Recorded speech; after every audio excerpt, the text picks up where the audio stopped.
ধরো, এটা দিয়ে ধরো, এটা দিয়ে ধরো, জিনিসটা ভালো করে ধরো। আগে নাম বলবা না, আগে তোমাকে বুঝতে হবে। দোস্ত ভালো করে ধরো, একটাই জিনিস দরকার। আরে বাবা রে, একটাই জিনিস ধরো, যে কোনো একটা হাত দাও। হ্যাঁ, তোমরা কেউ দেখবা না।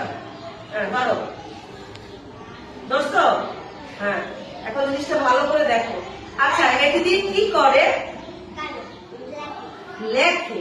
এটা শক্ত না নরম? শক্ত।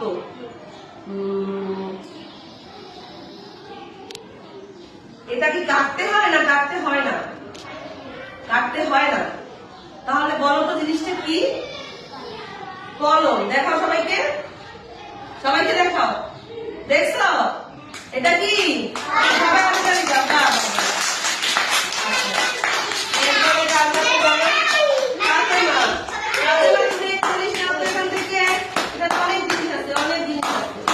অনেক জিনিস আছে, ধরো যে কোনো একটা জিনিস দাও, দেখবা না কিন্তু ভালো করে বোঝো। আচ্ছা, এটা কিসের? এটা কি দিয়ে তৈরি? আইসো। সেই জিনিসটা কি সত্যি মানে মানে এটা দিয়ে কি খেলা করে নাকি এটা খায়? খেলা করে। আচ্ছা, এটা কি শক্ত না নরম? নরম। এটার রং কি বলতে পারো?